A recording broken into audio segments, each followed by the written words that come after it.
Good evening. Thank you everyone for joining us. My name is Sophia Brailer. I work in Congressman Blumenauer's district office here in Portland as a communications assistant and caseworker. I'm so excited to be here with all of you today, moderating the first virtual town hall of 2021.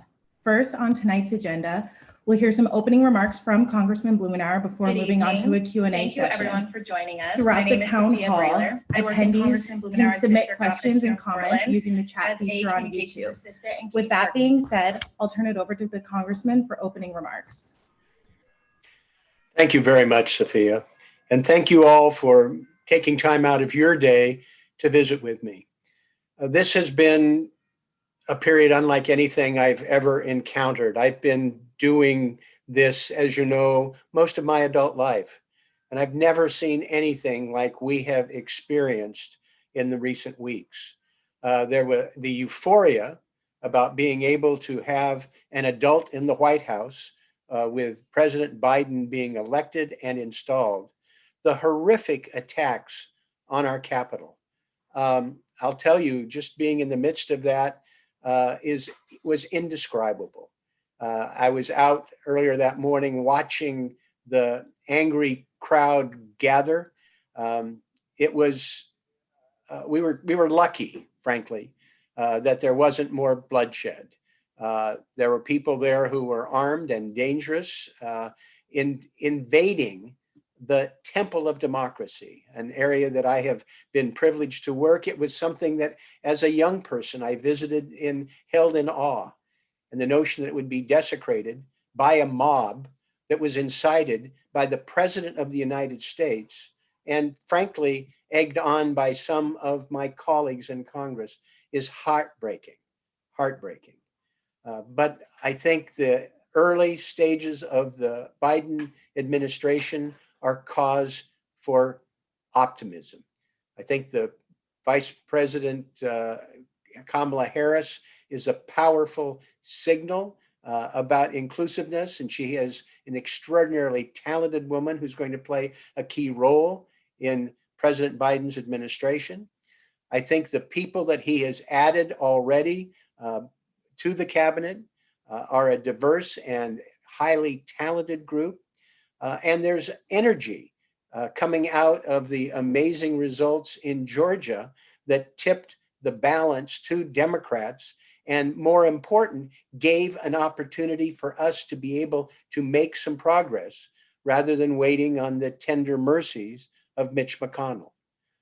This is the narrowest margin we've ever had. It's literally 50-50 in the Senate, and there's only a 5-vote margin in the House.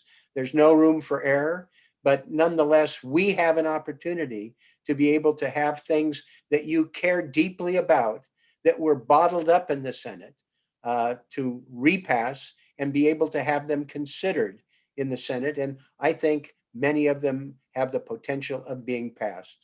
We also saw from the beginning, the president rolled out a series of executive orders rescinding some of the worst excesses of the Trump administration and setting a path forward of inclusivity, of climate, fighting for climate protections, for protections for working men and women, immediately focusing on the coronavirus.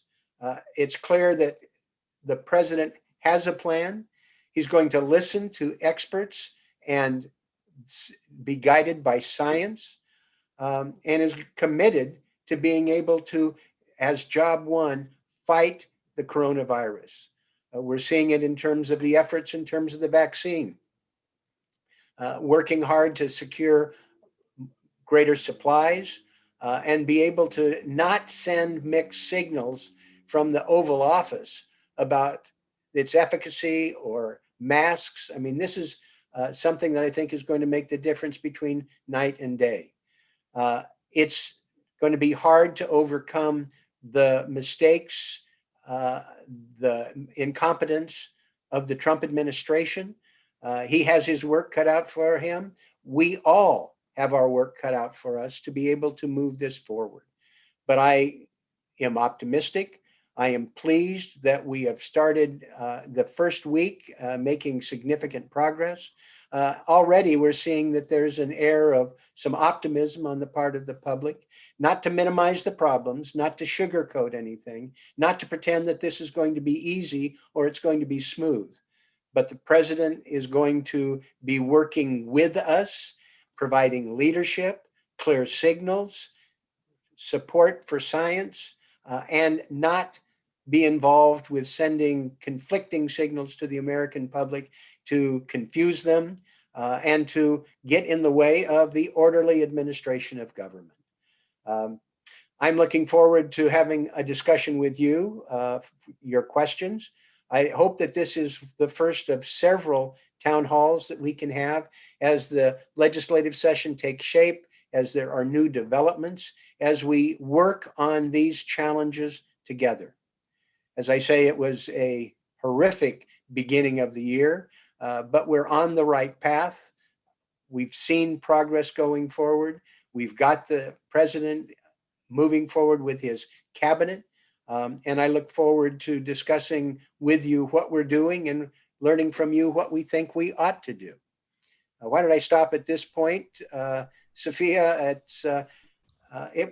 it's frankly, I will tell you, it's very emotional trying to talk about the startup of this Congress. I still am dismayed, depressed, frustrated, but energized with the challenge that we have. And I'm optimistic that we'll be able to make significant progress for the American people and for the Oregonians that I represent. Thank you. That was a really great preview of all of the different topics we'll hear about tonight. Now we will move on to the Q&A portion of the evening. We want to make sure we're getting through as many questions as possible and giving attendees time to submit their questions and comments in the YouTube chat. So to start off the Q&A session, we will be doing a speed round of questions before moving on to the more long form questions. Are you ready to start? Trying to restrict my tendency to get wonky or too long. I think this is a great way to start, Sophia. Great. The first question, do you think the Senate should abolish the filibuster? Yes, in a word, it should. This has been something that's undercut progress for years, and I hope we can get rid of it. Great. Do you think former President Trump should be convicted by the Senate? Absolutely. Absolutely. We lived at the crime scene. We saw it. And I think it's time to hold him accountable, even as he tries to slink out of town to Mar-a-Lago. Do you think we should expel Representative Marjorie Taylor Greene? No question. This woman is unbalanced, I think almost criminally insane. She has no place being in the United States Congress. How do you think the vaccine rollout is going? It's not good enough. We need more. We need more of it in the arms. Here in Oregon, I hope we can get somebody in charge to move it forward. This is something we can't afford to not do right, and we need to do more work to make it smoother and faster. Do you support statehood for Washington, D.C. and Puerto Rico? Absolutely. You know, we saw the problems for Washington, D.C. not having the power of a state that delayed the ability to get the National Guard in a state of emergency. If it was a state, that wouldn't happen. That's yet one more reason to empower the voters of Washington, D.C. To have their own senators and a voting member of Congress. Do you support Medicare for all? Yes. Do you think we will be able to legalize marijuana finally? Well, we ended the last Congress on a high note, passing the MORE Act that I've been working on for years. It would fully legalize. We passed legislation to have safe banking, even research. I think I just today talked to Senator Booker, who's going to lead on our MORE Act in the Senate. We're optimistic that we'll get the job done this year. Great. Thank you for answering those questions so quickly. So now we'll move on to our more long form Q&A. We have a comment from Joshua who said, a while ago, you sent an email detailing you were working with Andrew Yang on monthly stimulus payments during COVID. That ties into a question that was also asked by Neil, who said, what is the latest on the $2,000 stimulus checks? Yeah. Well, as you know, we had to struggle with the senators, the Republican senators, to be able to get 2,000. There was $600 first, and then it was a battle to get the next $1,400.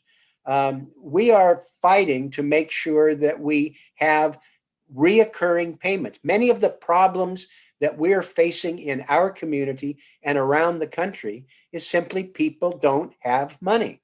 And until we get the coronavirus whipped, until we are able to return to normal, there's no substitute for putting money in people's pockets. I've worked with Andrew Yang. We've got some legislation that we're working on to extend this notion of reoccurring payments, which is the ultimate solution. Give people money. It's cheaper in the long run. It's more effective and enables people to have control of their own lives rather than something that's deferred or a big balloon payment or uncertainty. Money in their pockets will help jumpstart the economy, will help the underlying stability of families. And it is something that in this pandemic, I don't think we can afford not to do.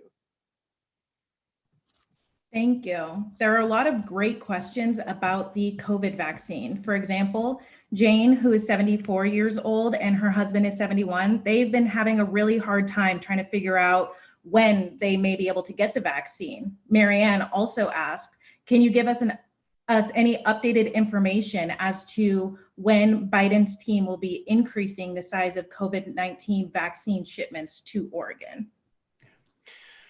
Well, it looks like there's going to be a little bit of a bump this next week, but it is a struggle because there is a limited amount of supply in the pipeline. You heard that the president and his team have been negotiating with suppliers for another 200 million doses. Ideally, if this comes through as scheduled, by the end of the summer, we'll have enough to vaccinate everybody in the country. But this is a real challenge in terms of making sure that we're able to do the manufacturing, be able to have the distribution. There is the capacity in Oregon to do it, but I'm frustrated that some of the signals change. People are not clear exactly what goes forward. I hope that here in Oregon, we could have one person in charge of the vaccine, not several people within the various elements of the bureaucracy, but one person that Oregon relies upon to manage this. There's no more important task that we have in the weeks ahead than be able to get get the vaccine out, get the virus under control. We need, I think, to be able to have the federal government help in terms of accelerating the supply. I spent over an hour on the phone this noon hearing the reports. There's extraordinary efforts that are underway, but we haven't yet locked it all down. And there's a performance question. But I'm optimistic that the team Biden is doing the right steps now. They're working hard. They've made the commitments. They're going to be held accountable. And I hope that in Oregon that we do the same thing in terms of having the sort of clear accountability so that people don't have these questions. Thank you. Kathy asked, how can we protect people from eviction who have lost their jobs and owe back rent? Eviction moratoriums only go so far. Absolutely. And that is one of the other areas that I referenced in terms of being able to have money in people's pockets. The thing that will help more than anything else is to be able to have reoccurring payments for people in need. We're working to try and advance that in Congress. It's part of the COVID relief package. Last year we had some provisions, $4 billion for homeless assistance grants, $3 billion for rental assistance. $25 billion for rental assistance that could be distributed through state and local government. And the moratorium on evictions and foreclosures has been extended, but we need to do more, extend it further, and have clarity in terms of being able to put money in people's hands. We don't want to be in a situation where we've just extended it and then it comes crashing down in a matter of months where they're in every bit as dire a situation. We want to be able to make sure that we empower people to be able to pay these bills, not just extending the moratorium, but to be able to give them the money to pay. Luke, a Boy Scout, asked, I learned a little about your climate emergency resolution. What can young people like me do to help with it? Oh, thanks, Luke. And I will tell you already that young people like you have helped make a difference. When we had Greta Thunberg and I hosted in Washington, D.C., she made such an impact, even on some jaded members of Congress. The clarity of her purpose, and it touched people, touched their minds, touched their hearts. And young people have helped galvanize this sense of making sure that we recognize that the climate crisis is actually an emergency and we act like it. We're introducing legislation to take the resolution and actually declare a climate emergency. And we hope to have an announcement soon. I've been working with AOC and with Senator Sanders, who were part of the resolution that we originally introduced, and we're working to refine it and have more impact. And we'll be making an announcement on that very soon. Thank you. Here's a comment. But keep at it, Luke. Keep spreading the word. We need you.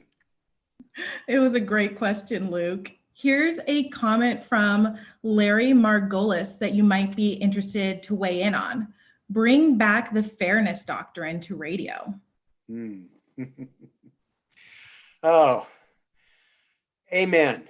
It's been tragic since we watched the fairness doctrine, which required people who had a broadcasting license to be fair and even-handed. After all, the airways really belong to the public. And sadly, we have some people who treat it as their own private property, and the fairness doctrine being abolished gives you the rise of Fox News and other even more incendiary talk radio and biased television reporting that has really inflamed the public and makes it very hard for people to be able to get a balanced view. And we know that shock, anger, fear actually is more persuasive than sitting back and trying to deal in a rational, factual basis. Being able to get rid of the license people have to distort, to inflame, require an even-handed approach to the media, I think would make a huge difference. And it's something I support. And it would be interesting to see if we could have a Biden administration put people on the Federal Communication Commission who'd be willing to regulate our way back to fairness. Can this current Congress abolish the federal death penalty? This was a question asked by Sam. It could, and I think it should. I have long been opposed to the death penalty.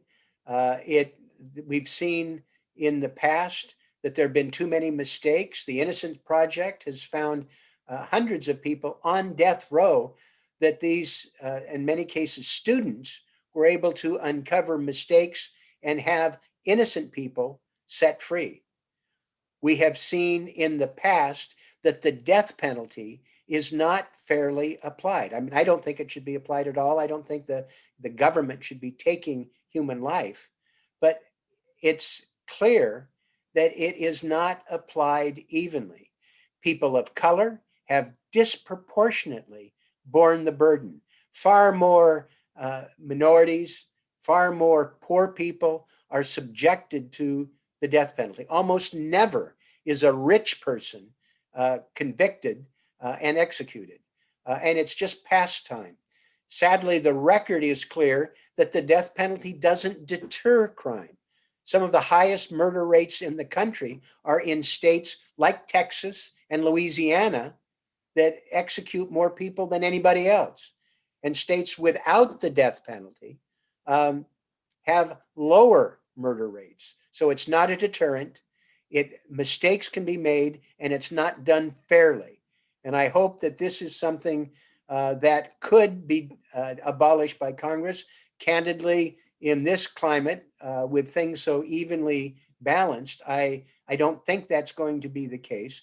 But I hope President Biden puts a permanent moratorium, as long as he's in office, stopping executions. And then we move to actually eliminate it, so it's never going to be inflicted again. Thank you. You mentioned in your opening remarks a little bit about some of the challenges to the start of this Congress, which ties into this question from Simone. She asked, what can we do to ensure accountability and justice for those who participated in the attack on the Capitol while avoiding further restrictions on protests that will be disproportionately used against civil rights advocates, which we also received a comment from Joanne, which tied into it as well. She said that she was worried that the federal push to crack down on violent extremism will be misused to target Black Lives Matter and other civil rights movements. Well, those are very valid concerns. I mean, I voted against the Patriot Act, which was rushed through Congress in the aftermath of 9/11, creating the Department of Homeland Security, the largest governmental reorganization in history. And we didn't know what we were doing. We were overreacting. We were criminalizing behavior. And we saw that those powers were abused. We've been fighting ever since to try and unwind it. I don't want to be part of something that unleashes other unintended consequences. Candidly, the most important thing we can do is just enforce existing laws. It's against the law to riot. It's against the law to threaten the lives, for example, of the Vice President of the United States. I am pleased that law enforcement is going through all of the visual evidence. I mean, these people recorded their own crime scene. They were doing things, very brazenly. And I'm pleased that the FBI and other law enforcement officials are going through this, arresting and holding people accountable. They've received over 70,000 tips from people who recognized rioters who are part of that mob. But first and foremost, enforce the law that we have.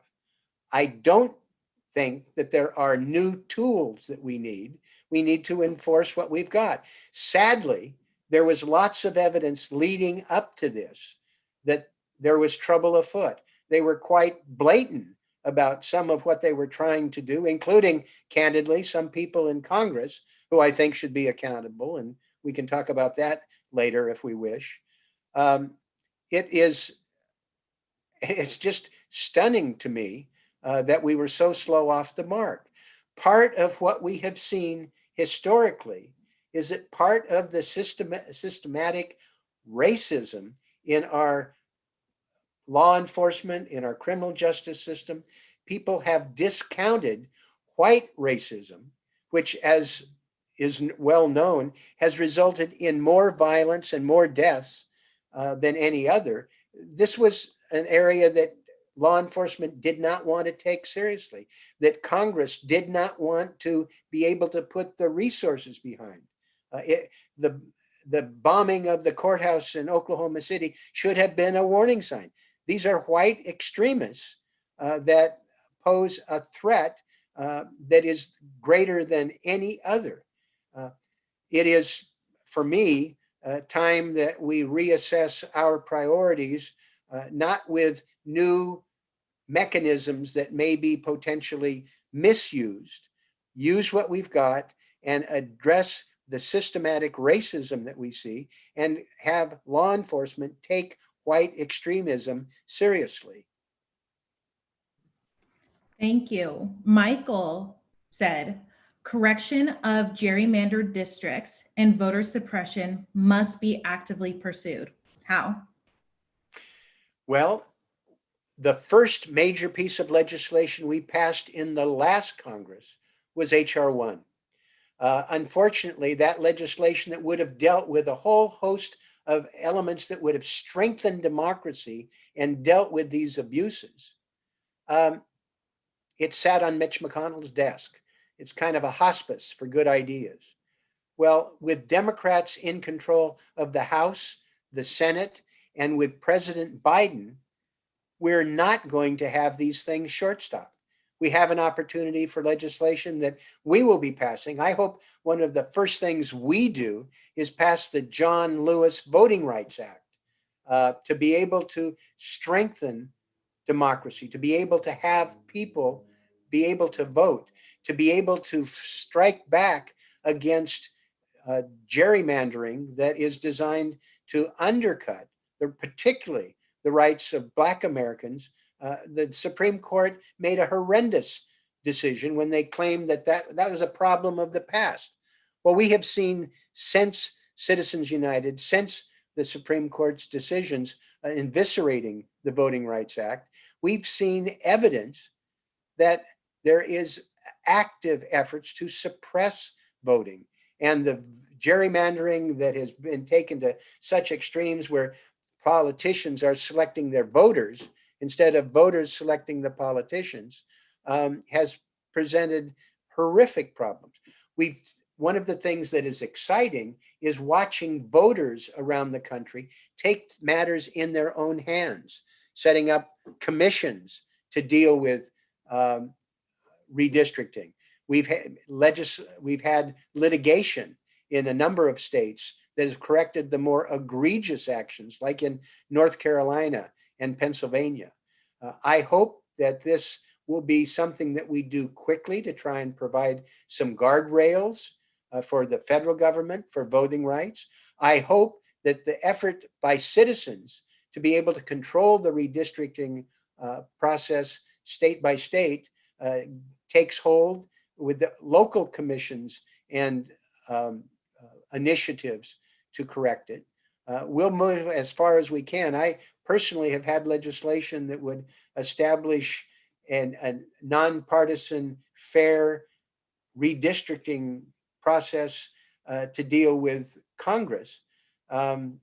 It's one of the reasons why things are so extreme is because the district boundaries are so protect individual members of parties that they don't feel like they have to respond to the general electorate, but just to the extremes in their party. And we have seen what that's done with states that have actively taken efforts to suppress minority and Democrats participating.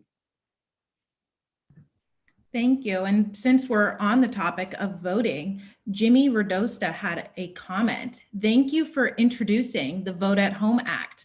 For those on the town hall who don't know what that bill you introduced today is, can you explain it? Absolutely. Well, we've enjoyed working with the congressional delegation. Senator Wyden was the first senator to be elected vote by mail. That happened in my first congressional race, and we've been introducing legislation to empower vote by mail, to have more resources for the post office to actually pay for postage. We would select the Veterans Day to be a national holiday where we would vote, provide more resources and clarification so that we don't have people challenging legitimately cast vote by mail. Senator Wyden and I have introduced that today. There is significant interest in it, and we've watched voters around the country respond, but it shouldn't be as hard. There shouldn't be questions that could be raised, although candidly, many of the people raising these questions were doing so with without any factual basis at all. But the legislation would clarify and empower the vote by mail system.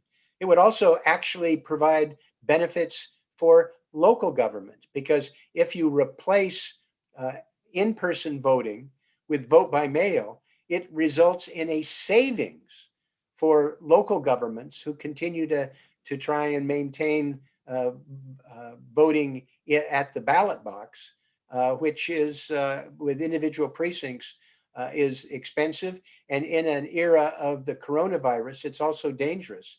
About half the people who were in the polling places were 60 years of age or over, and it's hard to socially distance. So for all these reasons, we're excited about our legislation, and we will be working hard to make it part of what the House does early in this session. Thank you. Kathleen is curious about your position regarding having Tom Vilsack as Secretary of Agriculture and head of the USDA, as she is concerned that he isn't a friend of local agriculture and is seen as being in the pocket of corporate agriculture. Well, I mean, I like Tom Vilsack, and he was a very good governor of Iowa. But unfortunately, he spent 8 years as the Secretary of Agriculture, and it was hard for him to kind of shake some of his, I think, his Iowa big ag, big food, animal intense agricultural models. And between the time that he was Secretary of Agriculture and his most recent appointment, he was involved with a big international agricultural organization dealing with dairy. We're going to work with the Secretary to try and persuade him that there's a better model. Industrial meat production, the commodities that dominate the way that agriculture is practiced across too much of America is inefficient. It contributes mightily to greenhouse gas emissions. What is so exciting, and we're working with people around the country, and including here in Portland, we had a great town hall with people of color who are leaders in agriculture in Oregon to try and empower them to be able to take advantage of opportunities here in agriculture, training, access to land, and being able to have broader access to healthy, locally produced food. This is a case that I think is waiting to be made. It's a powerful case.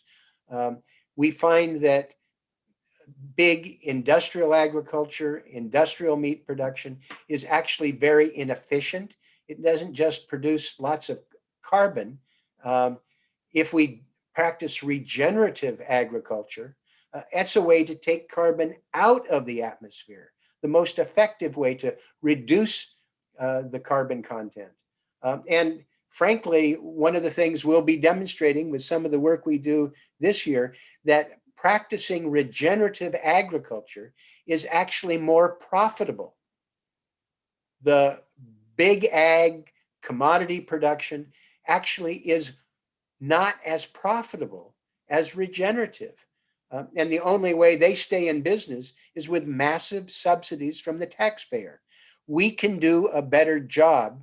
And this is something that we hope to convince Secretary Vilsack, and more to the point, people in the Biden administration. I've had conversations with Secretary Kerry, who is President Biden's point person on climate change and global warming. And I think we can work with him on a model that will be, that I talked about in terms of climate. So these are things that Vilsack was not my choice, but we're committed to working with him and the people in the administration. And the case is so powerful. We're looking forward to working with people to make that case. It's part of what Senator Booker and I talked about earlier today. The movement is growing, the argument is strong, and I think momentum is on our side. Darren pointed out that food insecurity is on the rise here in East Multnomah County and everywhere. He wants to know if you can talk about what Congress is looking to do to address this. Well, we're already moving to put more money into the SNAP program, food stamps. We're working to make sure that we strengthen the opportunity for local farmers markets to be able to access healthy food to people, work for things in terms of the education system. We've already used the school system to try and to distribute food during the pandemic, but we need to build on that. There needs to be more money. There needs to be an opportunity to have greater access. I mean, food as medicine. I mean, we ought to be able to reach the point where your doctor, your healthcare provider can write a prescription for healthy food and have it paid for by Medicaid, paid for by insurance companies. It makes a huge difference in people's health. And I think we need to put a full court press on it.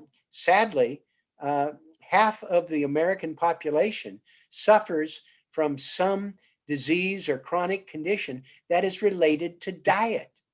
So this is a mission that we need to advance to be able to take care of low-income people in our community, particularly because of the disparities in terms of access to healthy food by people of color.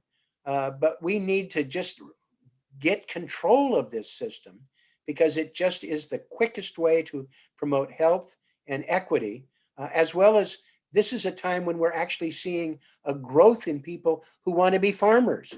And I look forward to working with those in the minority community who have a vision for what they want to do in our community to expand those opportunities in East Multnomah County. There are a lot of people asking you to talk about what can be done to hold members of Congress who are implicit in the insurrection accountable. You have signed on to Congresswoman Cori Bush's resolution to open investigations into all of them. Can you expand on your position on working with those members? Well,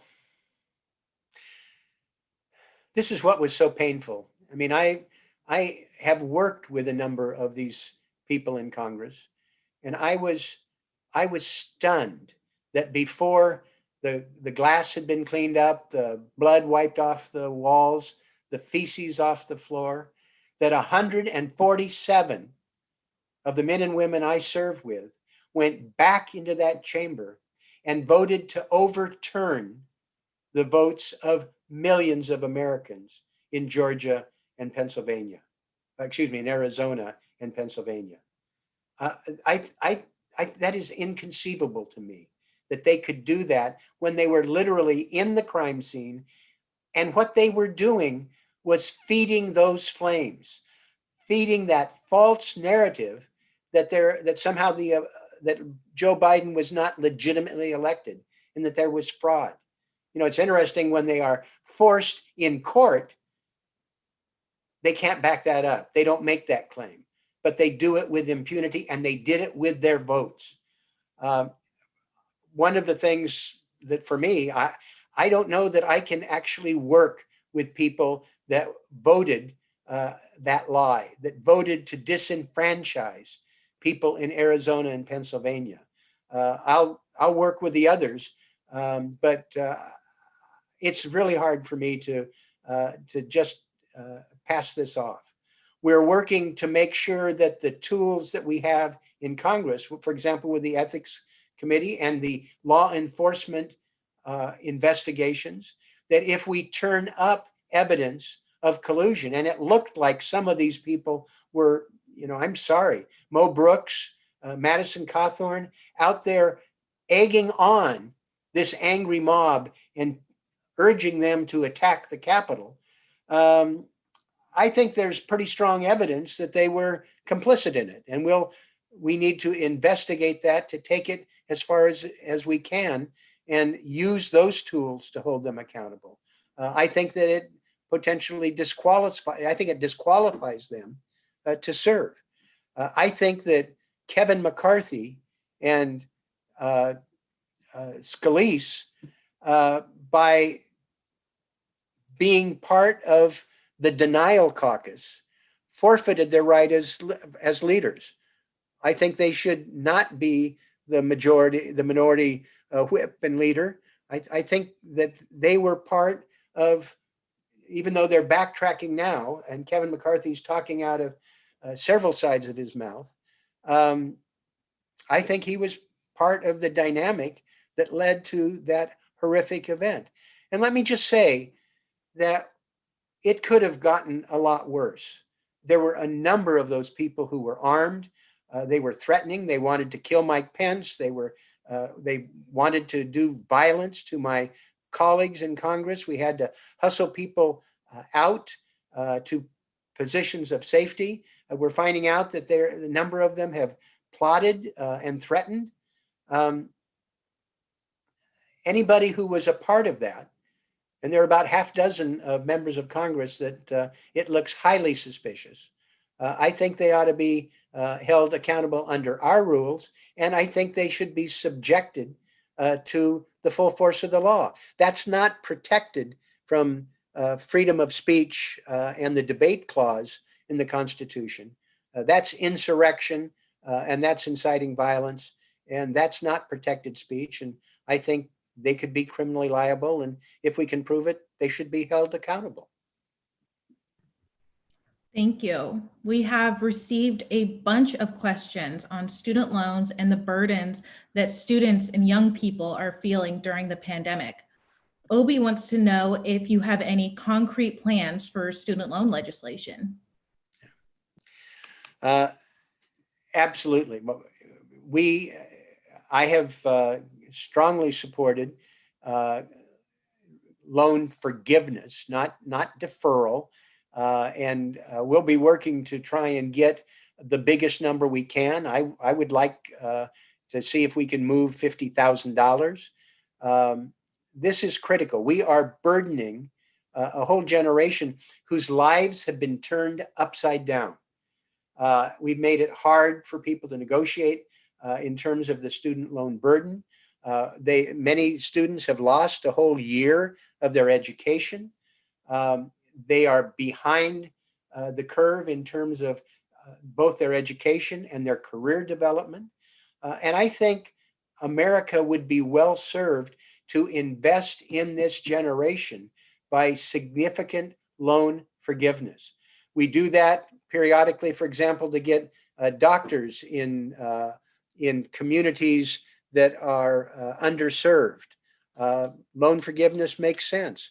Well, we want to be able to make this available to the generation that has been so impacted. This is a narrowly divided Congress, and there's going to be debates about what we spend and how much and where. But I can't think of a better investment than being able to reduce the burden on our students of student loans.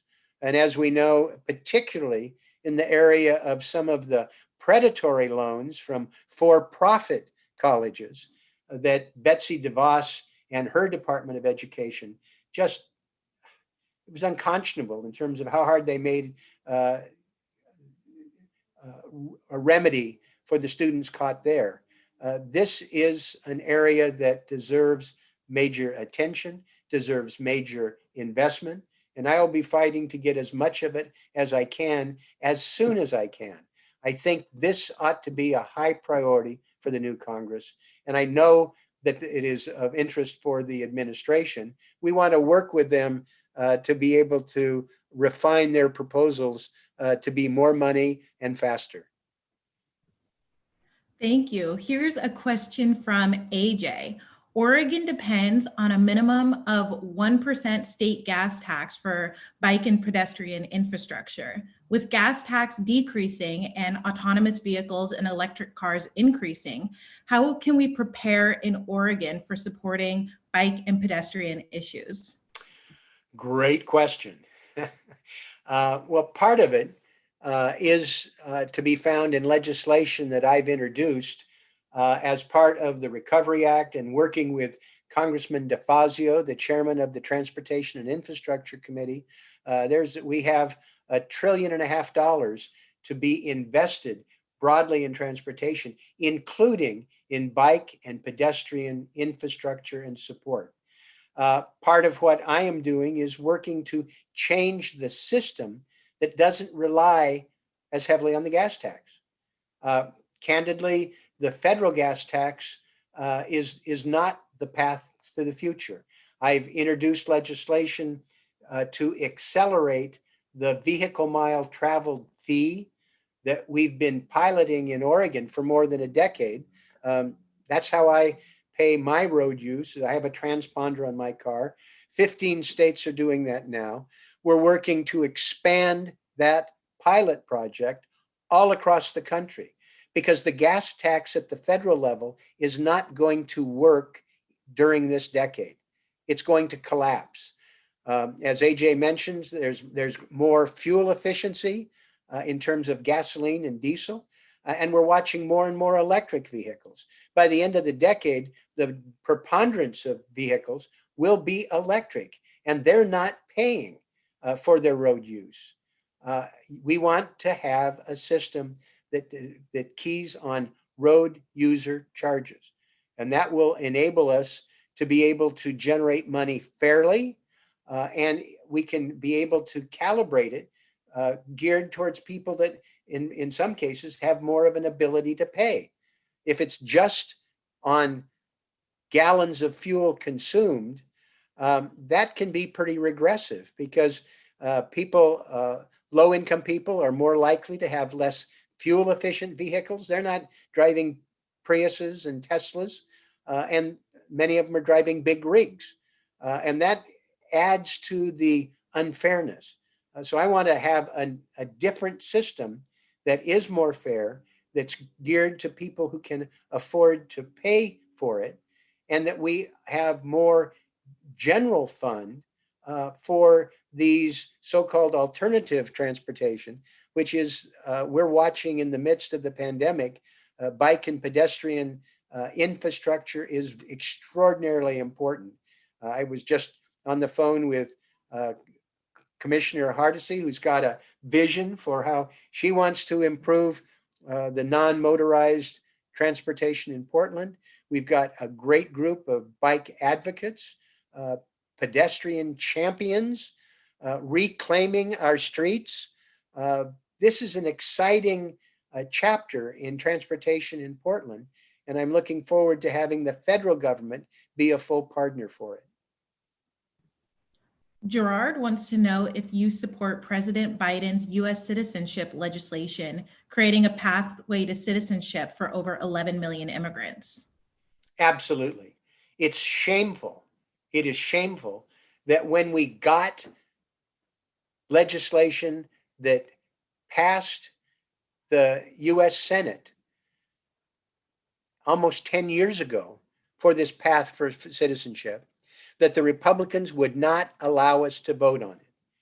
If we could have voted on that, we would have eliminated many of the problems. The fact is, we've got 11 million people here who are part of our community. Many of them are people who came here early in life. Others have come to find a better life for their families. I think anybody who's here, law-abiding, paying taxes, we ought to have a path for citizenship, that they pay their taxes, they obey the law, they ought to be in line to be citizens. We ought to build on the president extension of the Dreamers Act. That shouldn't just be an executive order, it ought to be statute. And I know that there is massive support for it in Oregon.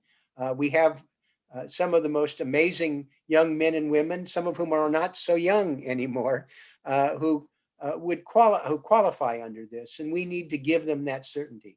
But the path to citizenship is, I think, a bedrock of what the Biden administration wants to do. I'm glad he announced it early, and I look forward to fighting with him to accomplish it. Thank you. Our next question is from Joshua. He asks, what are your plans to help address the income inequality crisis in the next decade? Additionally, what can constituents do specifically to assist in this goal? Well, part of it deals with the direct cash payments that I mentioned. I think this is an important step. We have some tax credits to be able to help lower income people directly. Part of it is just tax reform. One of the most important tax reforms to end income inequality is enforce our tax laws now. There's $400 billion a year that basically rich people and corporations evade. This is money that is due and payable under existing tax laws. And I strongly hope that the Biden administration will prioritizing enforcing existing tax laws. We shouldn't put honest, hardworking taxpayers, especially in the business community, to be at a disadvantage to people who cheat on their taxes. That's not fair. Furthermore, there are egregious loopholes and changes that are long overdue. The carried interest deduction, the exemption that enables certain, hedge fund managers and others to be able to avoid paying full freight. It's what Warren Buffett famously pointed out, why he pays a lower tax rate than the people who answers phones in his office. Getting rid of the carried interest, there was a terrible provision that the Republicans dropped in to our initial coronavirus legislation, net loss carry forward, that is only something that benefits people who make more than $500,000 a year, and most of them many, many, many times that. And it had nothing to do with the coronavirus. It was a giveaway to the richest people in America that cost us over $100 billion. That ought to be available to be able to deal with support for families. That ought to be available to be able to finance what we need to do with the direct cash payments. I hope that we'll be able to have this conversation in our community later on a town hall, talking about what we need to do to reform the tax system. But first and foremost, enforce the law and deal with some of the more egregious loopholes. The inheritance tax ought to be restored. It shouldn't be phased out. That is just to the wealthiest of Americans. And frankly, it is unjustified. You don't get to be a billionaire based on what you paid with W-2 income. It's all appreciated capital, and it doesn't deserve that sort of tax break. I think we have time for one more question. We're getting a number of questions and comments from people about the continued need for small business relief as the pandemic continues. Specifically, Kyle asked for an update on your legislation to help local restaurants. Well, thank you, Kyle. That continues to be a major priority for me. I work on it every day. We've been able to get significant support. We had a majority in the House and the Senate approve it, but sadly, Mario Rubio, who is head of the Small Business Committee, wouldn't permit it. He killed it, and instead wanted to put support through the PPP program, which did not work for restaurants. We had actually a very constructive meeting today in the White House about the Restaurants Act. President Biden was clear that he doesn't think restaurants need more loans. They need grants to be able to stay in business. It's our restaurants that have had the biggest impact for unemployment. And we know that restaurants have made such a difference in our community.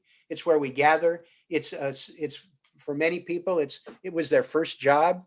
It's disproportionately minority, immigrant, women who are in that economic sector. And we just have to fight to make sure that we keep it alive.